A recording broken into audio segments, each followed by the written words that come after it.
Hai, selamat datang kembali di segmen Ngobrol Beasiswa.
Di video kali ini kita masih bersama salah satu awardee LPDP Jalur Beasiswa Indonesia Timur angkatan pertama, angkatan 1.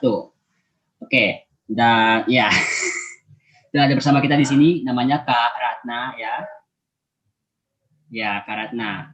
Dan sepertinya sudah terus saya bilang dari kemarin, teman-teman kita, kakak-kakak kita yang LPDP Jalan Utara ini, jurusannya tuh betul-betul beragam.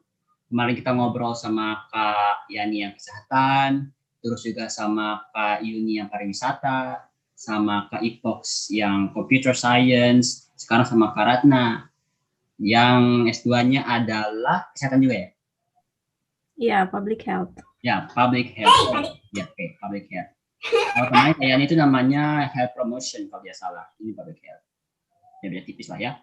Oke. Sebelum kita lanjut, aku mau kasih kesempatan dulu sama Kak Ratna untuk perkenalan ke teman-teman yang sedang menonton. Silakan Kak Ratna. Terima kasih banyak. Hai, Assalamualaikum. Bagaimana kabarnya dalam masa pandemi ini? Mudah-mudahan sehat selalu. Perkenalkan, nama saya Ratna Anggia Sari Gunara. Saya berkesempatan untuk melanjutkan S2 di Jepang, khususnya di Hiroshima University, jurusan Public Health dalam Integrated Science gitu programnya. Jadi ada berasal dari bermacam-macam profesi juga. Ada yang fisioterapis kayak gitu-gitu. Ada yang medical devices engineering gitu, ada juga.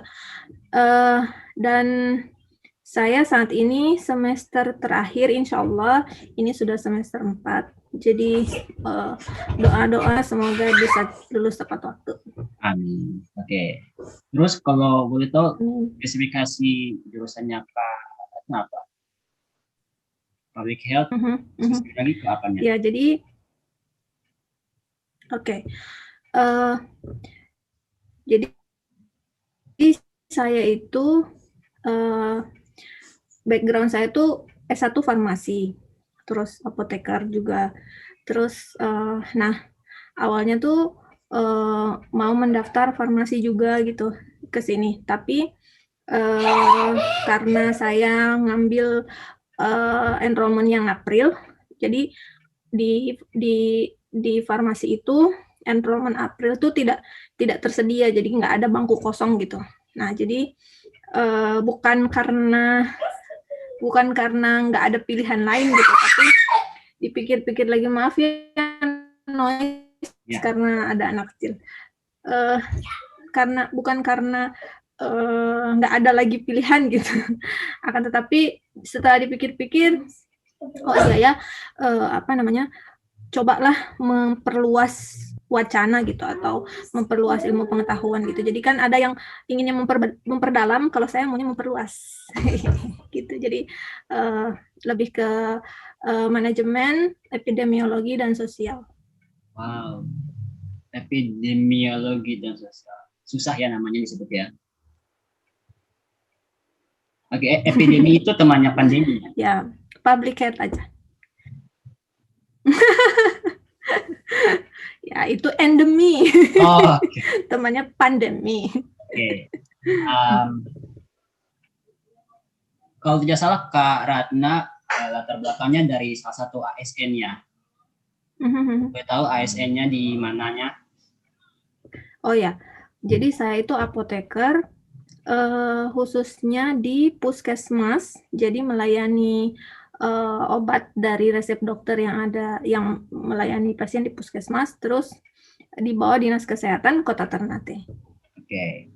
Gitu. Nah, untuk sekilas info buat teman-teman yang menonton, kalau LPDP itu ada 3 ya. Untuk yang LN itu ada 3. Jadi untuk ke US, untuk ke Jepang, dan untuk ke Korea. Nah, makanya kali ini ada Kak Ratna sebagai salah satu contoh yang ke Jepangnya. Karena sebelumnya kan sama kakak-kakak yang ke US. Oke, terus lanjut. Nama kampusnya sangat unik sekali dan sangat familiar kalau belajar sejarah ya, Hiroshima University. Iya. Bisa cerita sedikit kenapa sampai akhirnya menjatuhkan pilihannya untuk ke Hiroshima gitu. Oke. Awal mendaftar LPDP itu saya setelah saya mempersiapkan esai, terus apa namanya, rencana studi kayak gitu-gitu ya. Itu tuh awal jatuh pilihan itu ke Nagasaki. Sama-sama bom atom ya. Oke. Memang dari awal rencananya itu ya. Entah kebetulan atau rezeki. Jadi di Nagasaki itu ada namanya International Health Development Course gitu. Nah, khusus ke tropical medicine. Tropical medicine itu kayak ilmu kedokteran tropis ya, di UGM juga ada. Itu sudah lama berjalan sepertinya kalau di UGM. Nah, tropical medicine ini kenapa saya tertarik, karena kita ya Maluku Utara tuh masih endemis malaria gitu. Jadi saya bisa bayangkan apa namanya, kalau ke Jepang itu emang mereka masih ada malaria gitu. Kan sudah eradikasi, udah bebas gitu. Nah, jadi di Nagasaki itu ada khusus jurusan untuk tropical medicine itu gitu. Nah, tadinya saya mau ke situ, ternyata dalam perjalanannya tuh ya gitulah ya, kontak nggak bisa kontak, terus nggak bisa nyambung, nggak connect itu ininya, apa namanya, respon apa sih namanya, surat menyuratnya, korespondensinya. Nah, sehingga coba cari apa, universitas lain gitu. Nah, ternyata Hiroshima University lah gitu rezekinya. Rezekinya di Hiroshima University. Jadi ketika awal kan kalau di Jepang tuh kalau apply kampus itu harus cari dulu profesor. Jadi bukan, kita tidak berkorespondensi dengan admission office gitu, atau liaison office, tapi langsung dengan laboratorium, langsung dengan profesornya, kepala departemennya di sana. Jadi kalau ada lowongan di situ, jadi maksudnya ada lowongan tuh untuk tergabung dengan proyeknya, atau karena memang belum ada atau sudah ada yang mau lulus gitu, terus mereka buka mahasiswa lagi untuk masuk. Nah, sehingga terus dari situ mereka seleksi gitu. Nah, jadi ketika saya berkorespondensi dengan profesor itu, profesor saya minta CV dan lain-lain gitu ya, termasuk personal statement kayak gitu-gitu ya. Terus dan ada namanya list of achievements. Jadi tapi beruntung sekali, meskipun list of achievement saya tuh paling pendek mungkin di antara yang lain-lain gitu. Nah, tapi ternyata sensei bilang pengalaman kerja kamu cukup lama gitu di bidang kesehatan masyarakat. Mungkin maksudnya karena saya di puskesmas gitu. Nah, sehingga setelah interview, setelah mereka baca esai saya, motivasi letter saya, terus akhirnya, oh ya, mewawancara juga gitu. Akhirnya diterima di departemen, baru di departemen itu. Jadi belum apply kampusnya. Nah, terus apply lah ujian kampus. Nah, baru setelah itu dapat LOE. Jadi ini Gitu. catatan ya untuk teman-teman yang mungkin rencana tujuannya ke Jepang bukan ke US. Ternyata saya juga baru tahu ada perbedaannya. Kalau ke US itu kan kalau untuk S2-nya itu tidak harus lari ke profesor ya, kecuali S3 itu wajib lari ke profesor untuk apa namanya tadi sebutannya korespondensi. Kalau S2-nya bisa langsung ke academic saja, nanti ke S3 baru wajib ke profesor. Ternyata kalau Jepang beda ya dia menurut syaratnya itu. Jadi gua dari master pun juga harus korespondensi sama si profesor, nggak langsung ke admission. Jadi itu mungkin catatan penting yang bisa dicatat, bisa diingat oleh teman-teman yang mungkin tujuannya mau ke Jepang juga sama kayak Karatna. Nah, tadi sempat disebutkan tentang profesornya, senseinya suka apa namanya pengalaman panjangnya di bidang kesehatan masyarakat ya. Itu mengantarkan ke pertanyaan selanjutnya. Kayak karena kan udah lama nih di kayak kerja ASN. Kalau orang lain kan udah nyaman ya, tapi kenapa untuk seorang karyawan tiba-tiba kayak kepikiran buat untuk lanjut studi lagi gitu, untuk susah-susah payah lagi untuk belajar gitu. Gimana? Siapa bilang ASN enak? Kelihatannya kan seperti itu. Itu hanya kamuflase. Oh enggak ya? Gimana alasannya? Karena ya oke. Jadi pertanyaannya udah ASN kenapa masih mau capek-capek gitu ya? belajar lagi. Jadi sebenarnya ASN itu bukan tujuan akhir. Okay. Jadi saya tuh dulu tahun 2008 ya. Sebelum masuk ke profesi itu kan habis sarjana farmasi itu kan ada namanya profesi apoteker ya 1 tahun. Jadi sebelum masuk ke profesi itu saya udah nyari-nyari beasiswa juga gitu. Nah, cuma waktu itu kayaknya belum ada LPDP. Tapi saya dikasih informasi dari teman yang di Jepang juga gitu. Nah, itu kayak dulu tuh ketemu di Facebook terus jadi kayak wah ini motivasi nih juga buat saya gitu. Jadi ketika sebelum mendaftar pendidikan profesi apoteker itu juga karena di UGM ya saya di UGM tuh ada double degree antara yang ngejoin antara profesi apoteker dengan S2-nya gitu. Jadi sekali jalan dapat 2 gelar kan. Nah, cuma waktu itu ketika saya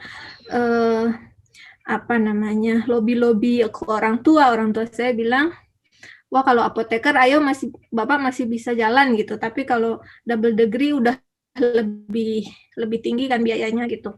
Kayaknya Bapak istirahat dulu gitu. Terus Bapak saya bilang gini,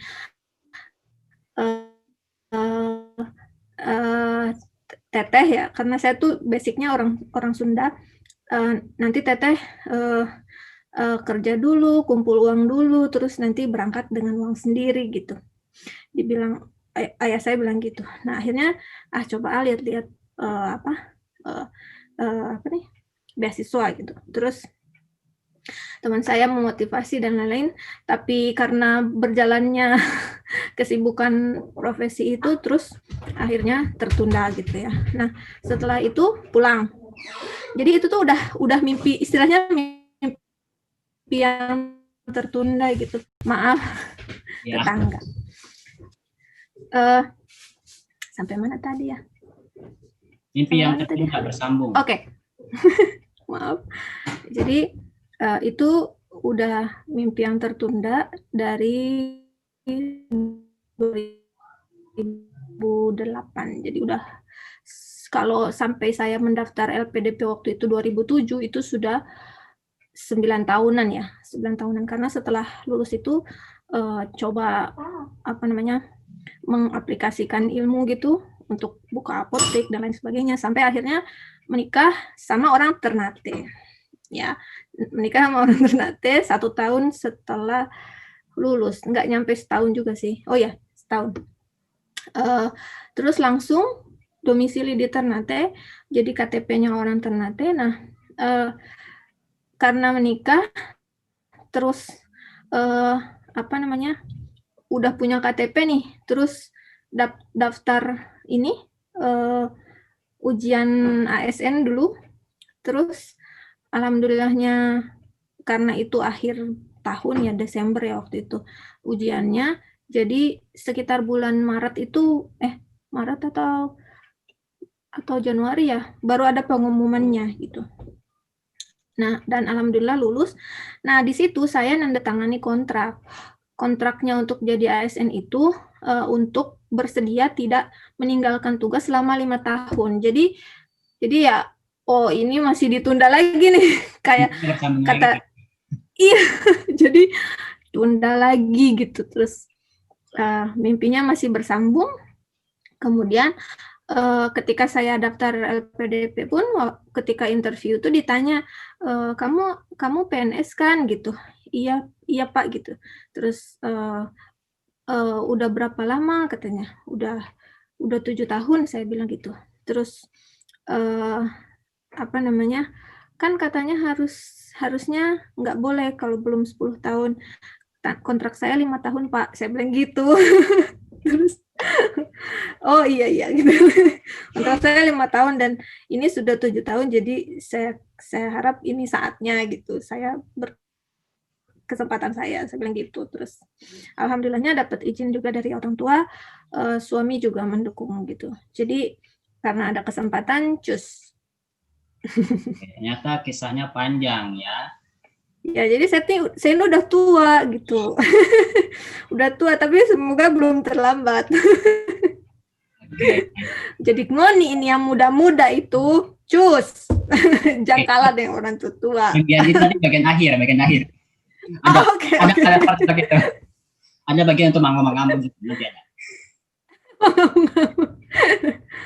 Oke, jadi bisa dilihat ini apa ya, teman yang menginspirasi teman lain. Jadi begitu. Jadi salah satu tujuan saya bikin kayak series video kayak gitu di YouTube juga kayak gitu. Kayak sebenarnya semua itu tergantung dari bagaimana lingkaran pertemanan kita. Kalau kita ngomongin tentang beasiswa, pasti kita juga bakalan mau tidak mau, sadar tidak sadar juga pasti akan tertular gitu. Ya, jadi itu yang mungkin sedikit saya harapkan yang bisa berguna dari video-video kayak gini. Kayak orang-orang tuh harus dikasih biasakan dulu dengan topik-topik semacam ini, baru mereka bisa mungkin sedikit tergerak. Ya, oke. Oh ya, satu lagi bagi yang belum menikah ya. Jadi saya tuh dulu waktu mau nikah, saya tuh kayak istilahnya kayak ada perjanjian pranikah gitu, kalau bisa dibilang gitu ya. Terus saya bilang kalau ke calon suami saya waktu itu, kalau saya ini pengen lanjut S2 gitu. Terus suami saya bilang, oh iya nanti S2-nya sama-sama gitu. Ternyata sama-sama itu benar-benar sama-sama ya, tapi beda negara gitu. Ya, jadi mungkin udah kenal suami saya belum ya? Mungkin pernah dengar, pernah lihat, tapi belum betul kenal. Ya, jadi suami saya juga award di LPDP di UGM. Ya, jadi dan itu juga kayak awalnya tuh saya dulu gitu, terus suami bilang, iya silahkan gitu, jalani proses seleksinya gitu. Setelah saya tembus, terus saya bilang, ayolah gitu. Terus suami saya bilang, sudah nanti ini kita lihat rumah gitu kan. Maksudnya bukan jaga rumah ya, istilahnya tuh orang Ternate ya, lihat rumah tuh kayak maksudnya ya itu gitu. Bukan jadi penjaga rumah dalam arti ini gitu ya. Terus apa namanya? Nah, tapi karena ada ini direktur untuk bagian investasi LPDP pernah datang ke Ternate, pernah ngisi sosialisasi di Unhair. dengan di UMU. Dengan di UMU. Dan kebetulan waktu itu saya belum berangkat, terus saya dan teman yang pulang dari pembekalan itu jadi kayak tuan rumah, terus kayak memfasilitasi beliau untuk sosialisasi gitu dengan timnya. Nah, terus di Unhair itu sama di UMU. Terus malamnya sebelum besoknya direktur pulang, itu tong yang BIT batch 1 waktu itu ada baku dapat dulu dengan Paitua di Amara tuh. Waktu itu apa ya? Udah Kak, bela ya. kembali ke Indonesia, Iya, Kak. Kembali ke bahasa Indonesia, Kak. Ini penontonnya kan umum. Oh, oke. Terima kasih, Kak. Saya pakai bahasa daerah ya. Terus ketemu dengan direktur di apa namanya, di lobi hotel gitu. Terus nah kebetulan saya diantar sama suami, terus ditanya langsung sama direktur itu, Pak ini apa istrinya mau ke Jepang ya, insya Allah gitu. Terus kalau bapak nggak coba gitu. Terus belum Pak gitu. Terus belum Pak Dir gitu. Kenapa Pak gitu, sekarang umur bapak udah berapa, udah sekian. Oh itu berarti masih ada kesempatan. Jadi kayak dimotivasi langsung gitu. Jadi padahal selama ini tuh saya kayak ayo gitu, kayak tidak ini ya, belum tergerak gitu. Terus ternyata tergeraknya tuh sama direktur Langsung. LPDP. Orang yang Memang baru ya ada efeknya. gitu. Iya, terus nah gitu. Jadi kayak suami saya juga ketika saya bilang ini nih kesempatan saya, terus suami tuh kayak inget, oh dulu sebelum nikah udah pernah janji iya mau ngizinin sekolah gitu. Jadi akhirnya kayak merecall atau mengingat kembali apa yang kami gitu ya sudah visikan sebelum menikah itu. Oke. Boleh tahu Gitu ya. kalau suaminya karena jalur apa? PPDP-nya? BIT juga. BIT batch 2 Batch 2. di teknik. Oke. Nah, lanjut dulu ya sama ke tadi kampusnya Hiro. Oke. Ini kedengaran nggak suaranya lagi hujan sini? Kedengaran kan? Kedengeran. Di sana juga lagi salju tipis-tipis. Salju. Oke.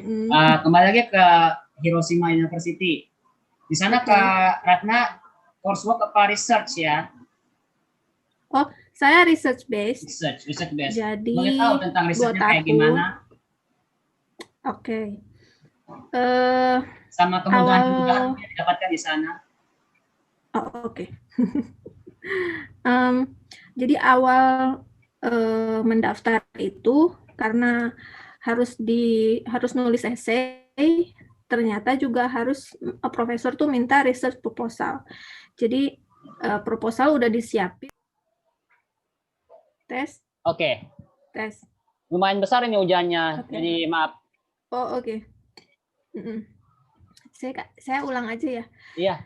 Jadi ketika pertama kali mau mendaftar itu, profesor udah minta selain motivation letter dan lain-lain itu harus ada research proposal untuk dinilai apakah ini linear dengan atau sejalan dengan proyek di departemen atau proyek di laboratoriumnya profesor gitu. Nah, jadi ketika itu saya, karena LPDP itu kan sebelum apply udah harus nyiapin study plan ya kan. Nah, terus pakai yang itu kemudian dilengkapi gitu. Jadi akhirnya jadilah ini proposal penelitian gitu. Nah, waktu itu saya proposal saya tuh mau meneliti tentang mengevaluasi efek samping obat malaria gitu. Jadi kembali lagi karena kita di Maluku Utara ini masih struggling malaria, ditambah lagi sekarang COVID gitu. Waktu itu belum ada COVID ya. Nah, jadi saya apply lah dengan itu. Berjalan gitu, karena semester 1 dan semester 2 itu saya padatkan kuliah karena untuk lulus itu harus 30 SKS. Jadi saya ambil Kamuka tuh 12 SKS gitu di semester awal, terus semester berikutnya tuh berapa ya? eh, 15 SKS. Jadi agak padat gitu. Nah, sehingga belum bisa untuk ngambil data untuk penelitian yang itu, yang di awal baru waktu apply itu. Nah, data saya tuh harus melalui wawancara dengan pasien yang pernah mendapatkan obat malaria gitu. Karena kan katanya banyak ini ya secara empiris, jadi kayak dari mulut ke mulut itu yang meminum obat malaria itu rasanya seperti mau pingsan gitu-gitulah. Jadi kepala sakit yang amat sangat kayak gitu, sehingga ada dokter-dokter itu yang menolak untuk memberikan obat malaria yang standar WHO kepada anak-anak gitu. Jadi maksud saya kalau ternyata hasil dari penelitian itu bahwa efek samping itu tidak terjadi atau sangat jarang atau tidak signifikan, maka sebenarnya obat itu aman gitu meskipun diberikan kepada anak-anak seperti itu maunya tadinya gitu. Nah, ternyata karena situasi COVID gitu ya, dan saya tidak bisa pulang karena semester 3 itu ya dimulainya dari April kemarin, dan ketika semester 2 selesai dan saya udah agak lowong jadi bisa pulang ngambil data di Maluku Utara gitu, ternyata kan tersendat gitu karena adanya coronavirus itu. Terus nah akhirnya sensei bilang coba kamu buat review manajemen malaria. Jadi sekarang yang sedang berjalan itu saya mengenai itu manajemen malaria gitu di Indonesia. Nah, tapi selain itu juga ada ini analisis faktornya gitu. Jadi saya sedang mengerjakan dua macam penelitian, tapi mungkin tidak bisa disampaikan lebih lanjut untuk menjaga originalitas ya karena belum dipublish. Ya, jadi gambaran umumnya saja gitu. Itu karena lagi disusun, jadi doakan saja lancar-lancar. Ngomong-ngomong tentang malaria, sebenarnya waktu kecil dulu itu langganan sekali malaria. Oh ya? Kapan saya wawancara ya? Sebagai subjek tapi. Ampun. Waktu SMP, SMA gitu-gitu. Iya. Ya, mungkin karena belum digantikan pengobatannya dengan yang sekarang, karena yang terakhir itu obat malaria yang terakhir itu adalah yang digunakan untuk yang sudah resisten. Yang sudah resisten itu artinya yang sudah tubuh tuh udah kebal. Malarianya sudah kebal dengan obat itu. Jadi yang terapi kombinasi ini itu tuh yang penting tepat waktu, terus dosisnya tepat gitu. Itu biasanya, dan ada maintenance-nya setelah itu biasanya mengurangi kambuhan sampai sembuh sama sekali gitu. Kalau akhir tahun ini Dwi sakitnya mirip-mirip malaria, tapi kreditnya bukan malaria. Ujung-ujungnya kebanyakan kata dokter cuma kelelahan saja, tapi mirip-mirip malaria gitu. Oke. Iya. Suami saya juga dulu pernah dapat malaria, tapi karena itu pengobatannya komprehensif, jadi sudah tidak kambuh, maksudnya sudah tidak relapse ya. Nah, sekarang juga alhamdulillah sudah jarang-jarang, semoga udah nggak ada lagi. Mungkin udah kebal kali ya. Oke, kita berpaling sedikit dari penelitian dan segala macamnya ke masalah di rumah, bukan di rumah di rumah di Jepang. Karena dengar-dengar Kak Ratna bawa anak ya ke Jepang ya. Nah, mungkin ini bisa bagi sedikit pengalamannya supaya jadi salah satu referensi buat teman-teman mungkin yang ingin daftar tapi juga udah punya anak dan harus bawa anak. Gimana sih suka dukanya S2 sambil bawa anak? Oke, sebenarnya lebih banyak sukanya daripada dukanya, tapi saya sampaikan bukan duka ya, istilahnya struggle-nya aja gitu. Tantangannya. Tantangannya. Jadi yang pertama tantangan tuh lebih ke khawatir eh, mohon maaf ya, ini mungkin karena saya punya visi keluarga yang anak-anak tuh harus belajar agama di usia dini gitu. Dan kakaknya udah duluan masuknya ke SD yang SDIT gitu. Terus adiknya juga waktu TK di Ternate itu juga PAUD-nya PAUD IT gitu. Islam terpadu. Jadi kekhawatiran saya tuh ya itu di akidah gitu, karena pindah sekolah ke sini itu kayak misalnya kemarin gitu. Ini mungkin agak apa ya namanya istilahnya, agak personal gitu, tapi apa namanya, di Jepang ini kan perkara agama betul-betul gimana ya, betul-betul ya itu urusan masing-masing lah gitu. Jadi tidak dibawa ke publik gitu.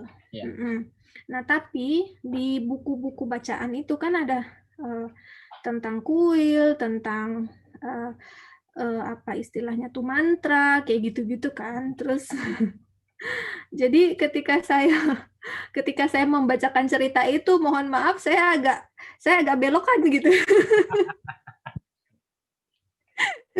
Jadi kayak, oh ini baca ayat kursi nah gitu. Gitu ya. Jadi itu yang pertama. Terus yang kedua, mungkin tantangannya itu makanan gitu ya. Kan dari TK itu udah diajarin. Nah, ini kalau makanan ini harus ada logo halal loh. Mau dapat logo halal di Jepang tuh kan jarang sekali gitu. Kecuali makanan impor kan.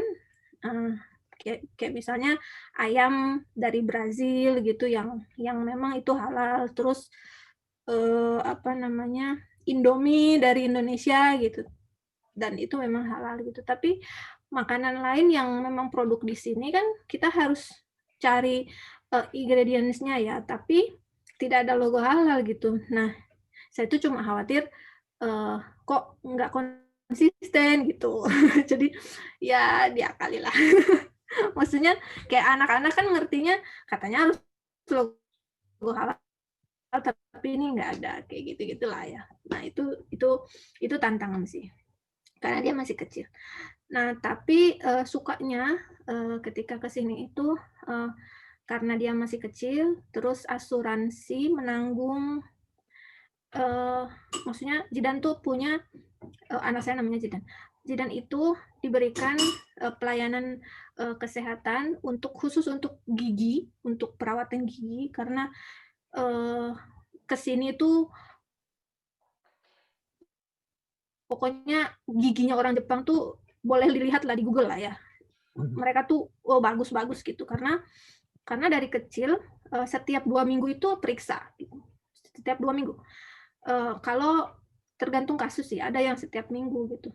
Nah, dan dia ini termasuk yang giginya punya karies gitu. Nah, sehingga setiap minggu atau 2 minggu sekali itu datang untuk kontrol dan dibersihkan. Nah, terus itu tuh tadinya harus membayar sisa yang tidak di-cover oleh asuransi gitu. Nah, tapi ternyata setelah tanya-tanya ke teman, anak kecil umur di bawah 6 tahun atau 6 tahun ke bawah itu ya, saya lupa. Itu ada namanya apa? Pelayanan kesehatan yang kita punya kartu, dan kartu itu berharga berapa yen gitu. Jadi setiap pergi ke dokter gigi, mereka udah tahu kalau kita punya kartu ini, jadi sisa yang harus kita bayar itu dibayar gitu sama keterangan kartu itu. Jadi udah gratis dah gitu, udah gratis. Dan ditawarin juga okasan gitu. Okasan tuh ibu kan. Ya. Kalau ibu katanya, kalau ibu mau nggak kontrol juga gitu. Oh ya, saya juga mau kontrol gitu. Jadi udah yang dulu di Ternate kontrol itu nggak ada alatnya apa, di sini udah, saya juga kayak nyesel kenapa nggak dari dulu gitu. Itu terus yang kedua, anak-anak di bawah umur 17 tahun apa 15 tahun itu punya tunjangan sesuai dengan umurnya mereka. Jadi Zidane ini setiap bulan dapat 10.000 yen. 10.000 yen itu mungkin Apa kalau rupiah? rupiah 13.000. 1.300.000 maksudnya. 1.300.000 lah untuk beli susu gitu. Wow, komplit sekali ya Terus bantuannya. ya, Keren. jadi itu langsung masuk ke rekening. Jadi kita nggak harus apply apa gitu, enggak. Terus apalagi ya? Oh ya, sekolahnya dia gratis juga gitu. Jadi ternyata saya baru tahu kalau ketika mendaftarkan Zidane sekolah itu, ternyata saya baru tahu kalau yang anak-anak yang baru bisa jalan pun udah ada kelasnya gitu. Udah ada kelasnya. Jadi Baru bisa jalan berapa bulan itu? setahunan lah, setahun setengah itu mereka udah di sekolah gitu. Dan gurunya banyak sekali gitu, karena memang ya anak-anak ya, menghadapi anak-anak. Kadang-kadang kan kalau di kita kan satu kelas guru cuma 2 gitu. Kalau kelasnya dia itu banyak sekali. Sekali ada event itu saya coba hitung tuh ada 20 mungkin. Wow. Ya 20 itu untuk 4 kelas. Jadi mungkin 5 orang gurunya satu kelas itu. Ini boleh Terus tahu umurnya Ajidan berapa sekarang? sekarang 6. Dia di TK-nya sekarang. Di TK-nya sekarang udah yang kelas paling atas gitu. Kelas paling tua gitu. Jadi di TK-nya dia itu ada yang topinya warna, ada yang belum pakai topi, itu anak-anak bayi itu. Terus ada yang topinya warna pink, itu 2-3 tahun apa ya? Iya, 2-3 tahun. Terus ada yang pakai topinya kuning, itu 3-5 tahun. Nah, yang 5 tahun, 6 tahun atau 6 tahun lebih, itu topinya ungu, dia topinya ungu. Yang kecil ini terus saya ngerti setelah saya bikin ini apa namanya, kan dulu pernah ada World Head Summit ya. Alhamdulillah saya juga presentasi di situ. Nah, tentang ini mother leave gitu. Jadi cuti untuk ibu di Jepang itu bisa sampai 2 tahun. Lama Bisa sampai sekali 2 ya. tahun. Awalnya 3 bulan, terus tapi bisa diminta untuk diperpanjang gitu. Nah, kalau ada kondisi-kondisi tertentu, misalnya anak tidak diterima di sekolah kayak gitu. Nah, sekolahnya tuh sekolah-sekolah yang sama kayak Zidane ini gitu, yang dari muda udah bisa istilahnya dititip lah ya. Nah, tapi mereka kan kerjanya profesional ya, nggak ada kayak misalnya kekerasan atau apa gitu. Itu yang kayak saya juga sama suami kayak gini, kalau misalnya melahirkan di situ terus bisa nggak ya sambil S3 gitu, karena saya masih S2 kan ya. Terus kalau di sini aman bisa langsung masuk sekolah gitu anak-anak itu. Terus melahirkan juga ditanggung pemerintah gitu, gratis. Terus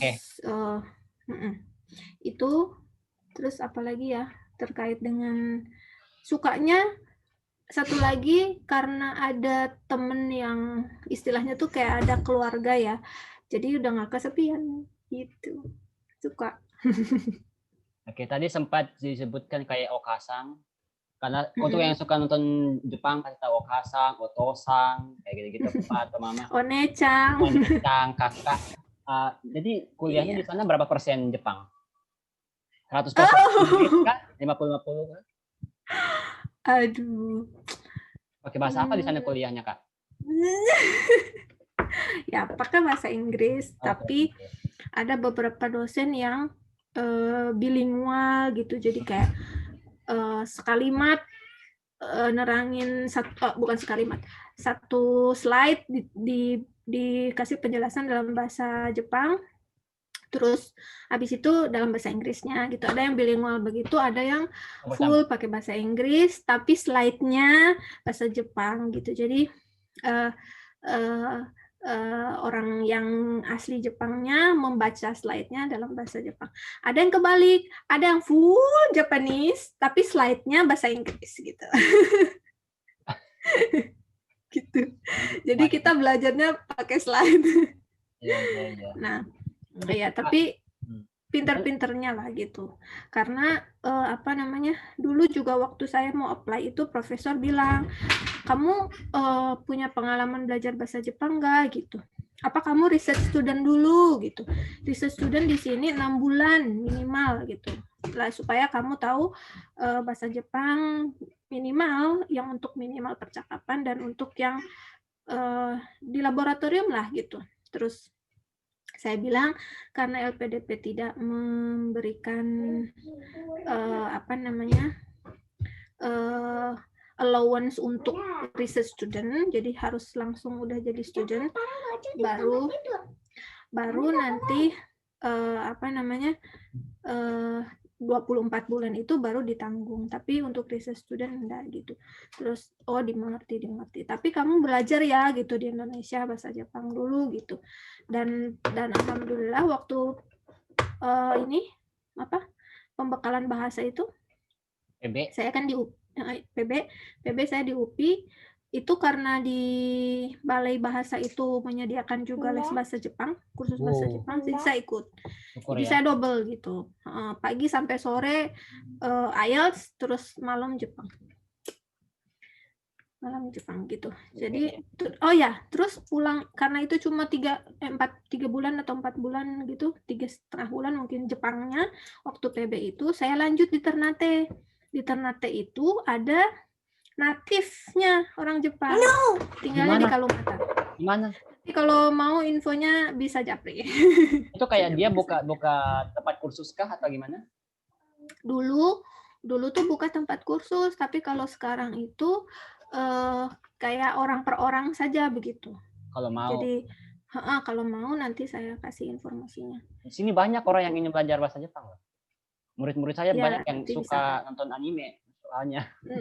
Terus tanya, Mr. D bisa bahasa Jepang? Tidak, saya tidak bisa. Suka nonton, jadi sama. Mungkin bisa ikut. Tapi nonton anime sama dengarkan musiknya itu atau nonton J-drama juga menurut teman-teman tuh membantu. Iya, tapi kan butuh kayak belajar rumus-rumusnya kan. Cuma harus basic. Dari dasar juga itu. Terus kurikulumnya gitu, harus terstruktur biar supaya tidak ada yang apa istilahnya bercelah lah gitu. Kalau ada yang namanya yang kayak mirip TOEFL tapi versi bahasa Jepang, apa namanya ya? Sertifikat apa itu?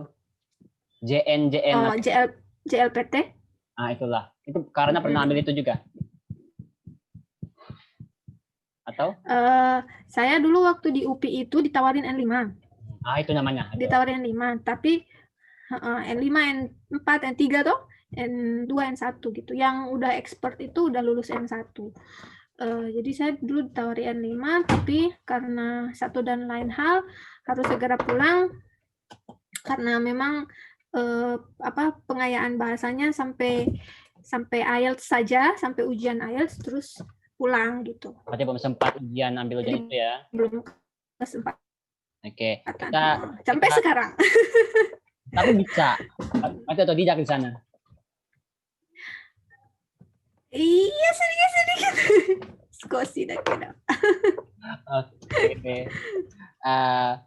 Kita lanjut dulu. Terus, ke suka juga. Oh ya. Lanjut lah. Lanjut dulu kasih sedikit kayak pendapatnya Kak Ratna tentang situasi corona yang sekarang ini. Waktu pertengahan tahun kan pernah kayak dari mana ya? Dari komunitas rumah pisang ya, miliknya Komolit kan kayak bikin semuanya webinar gitu. Kak Ratna pernah ngomong itu kan sedikit tentang bagaimana situasi di sana dan harapannya di sini dan bantuan juga kepada setiap warga negara Jepang di sana. Kalau sampai sekarang masih adakah bantuan yang diberikan pemerintah Jepang sampai sekarang atau sudah aman? Setelah Oktober itu kan new normal ya. Udah new normal. Nah, ternyata kesini tuh ada second wave dengan third wave. gitu. Jadi ada gelombang kedua, ada gelombang ketiga, dan ini kita lagi gelombang ketiga. Salah satu yang paling hit itu, maksudnya ngehit Jepang itu karena ada mutasi baru yang dibawa oleh warga negara Inggris gitu ke sini.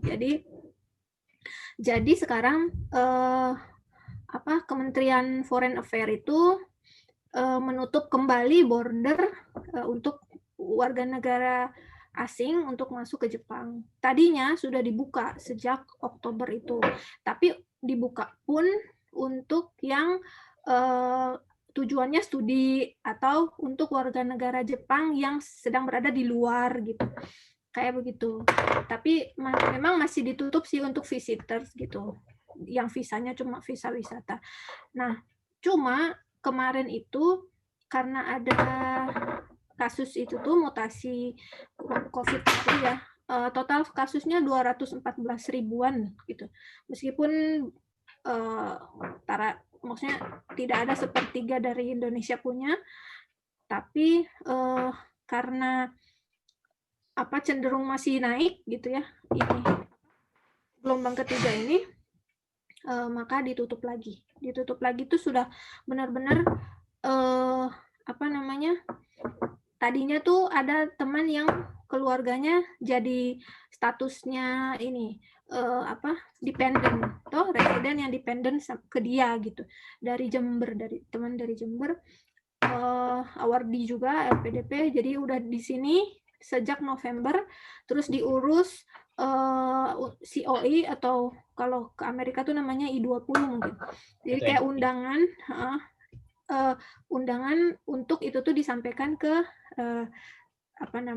konjen ya di Makassar atau di Surabaya gitu kalau untuk ke Jepang untuk bikin visa. Nah ternyata udah nggak bisa, ditutup sampai 31 Januari ini. Jadi tahun baru tuh himbauan dari kampus sudah, email saya 2 aja udah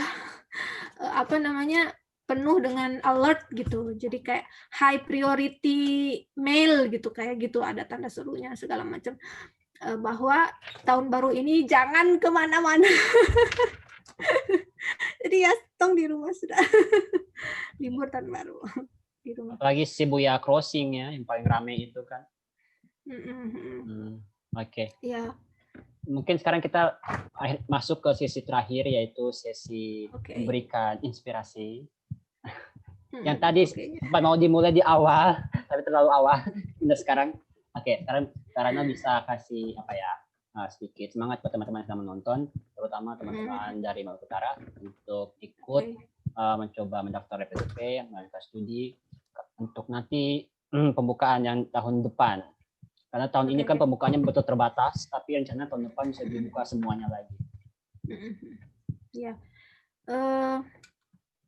sebenarnya beasiswa untuk melanjutkan studi itu kan banyak ya macamnya. Jadi saya tidak membatasi betul-betul harus LPDP BIT, tidak gitu. Ada juga yang mungkin mau ngambil ke Australia itu. Terus ada yang tadi mungkin kalau teman-teman yang bergabung di forum beasiswa Maluku Utara itu karena yang bagikan ya Ajinomoto Scholarship. Iya, Ajinomoto punya, terus ada Max punya gitu kalau mau ke Jepang. Terus teman saya yang berangkat itu beasiswa Bappenas gitu. Dan lebih besar dari LPDP. Oke. Living hours. Oke. Dan bisa macam-macam. Tapi BIT ini punya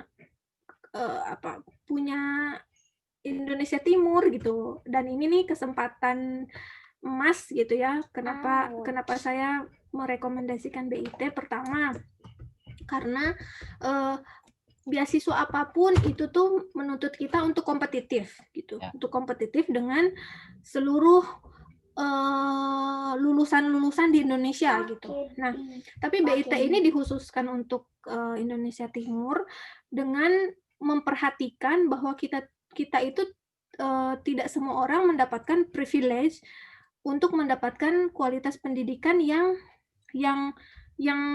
kompetitif gitulah istilahnya ya.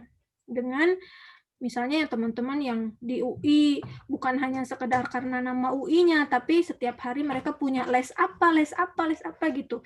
Yang di Jawa sana tuh banyak gitu. Nah, kita untuk dapat IELTS saja harus kemana gitu kan? harus uangnya harus banyak lah gitu.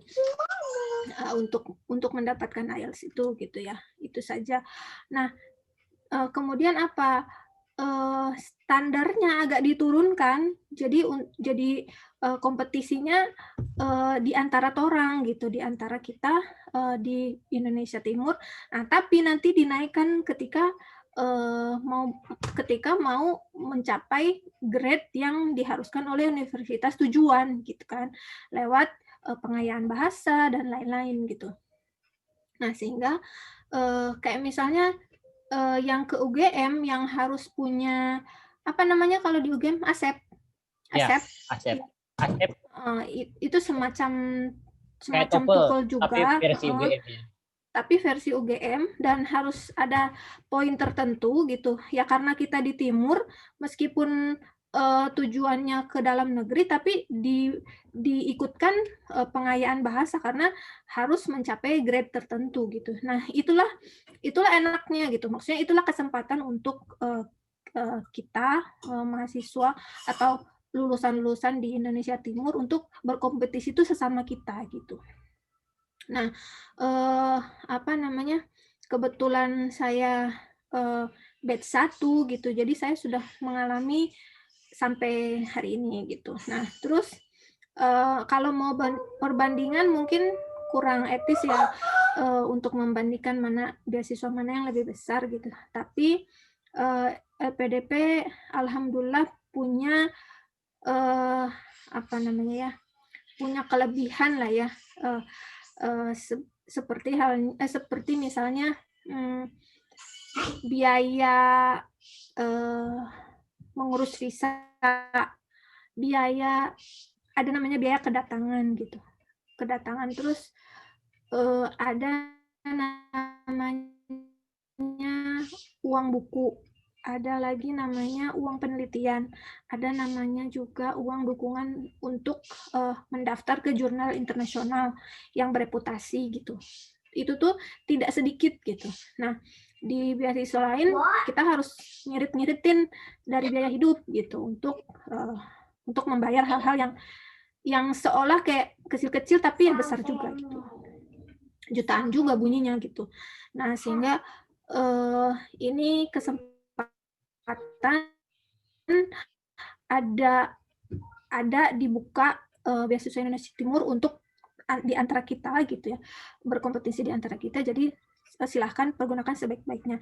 Alhamdulillah saya juga berkesempatan meskipun bukan penduduk asli gitu ya, tapi sudah berdomisili sekian yang disyaratkan gitu. Pada saat itu masih di bawah 10 tahun, masih bisa di atas 5 tahun. Sekarang mungkin harus 15 tahun ya. Tapi whatever lah ya, yang penting di antara kita ada kesempatannya, yuk gitu, cus gitu. Karena saya udah tua nih gitu. Kalau mau disuruh memotivasi teman-teman, mungkin mereka juga udah keberatan gitu, karena aduh saya fokus di ANAS sajalah gitu, saya setua gitu. Nah, ini saatnya bagi yang muda-muda itu jangan kalah sama saya yang udah tua gitu. Jangan kalah sama yang udah tua, berani bermimpi. Saya juga menyimpan mimpi sampai sekian lama itu, alhamdulillah Allah jawab juga gitu pada saat yang memang sudah ditentukan gitu. Tapi bukan berarti kita terlena terus tidak melakukan apa-apa gitu. Tapi kita melakukan istilahnya kausalnya, hal-hal yang mendatangkan rezeki kita itu gitu. Jadi jangan berdiam diri menunggu, istilahnya menunggu rezekinya, bukan begitu. Rezeki itu dijemput bukan ditunggu begitu. Oke, Dia tidak terima melakukan apa-apa. Itu tadi sedikit wejangan dari Kak Ratna. Dari orang tua. Masih muda kok Kak, masih muda. Ya, Oke. Terima kasih. Ya, saya masih 17 tahun ditambah sekian. plus. Oke, jadi Oke. begitu ya teman-teman. Semoga video kali ini dapat bermanfaat ataupun sedikit banyak menginspirasi teman-teman untuk ikut melanjutkan studi, untuk ikut coba daftar PDP, khususnya PDP Bahasa Indonesia Timur, dan menjadi angkatan PDP BIT selanjutnya, yaitu keempat. Ya, keempat. Mungkin Anda adalah salah satunya. Iya. Yeah. Oke, terima kasih banyak karena atas waktunya. Sama-sama, semoga sehat selalu. Jangan lupa tag saya. Untuk lain-lain di description box nanti bakalan dikasih Facebooknya Karatna, Instagramnya, YouTube-nya, dan lain-lainnya nanti bisa dicek di bawah. Oke. Thank you, Dwi. Terakhir ketemu Dwi itu waktu di wawancara Wawancara bandara. waktu kakak mau pergi PB. Waktu itu Iya, sama Ipox. Ya, dia masih jadi wartawan, jadi bawa waktu itu kayaknya pakai HP deh, pakai HP kecil kayaknya, karena masih terlalu pagi buat bawa kamera besar. Iya. Jadi pakai HP wawancara teman-teman angkatan 1 buat antar pergi ke PB. Luar biasa. Sekarang sudah berapa tahun kemudian. Oke, terima kasih Kak Ratna. Sampai jumpa lagi. Sama-sama, sehat selalu, jaga kesehatan, patuhi protokol kesehatan. Yep. Assalamualaikum. Makasih. Sama-sama. Ini terang so lewat loh 40 menit.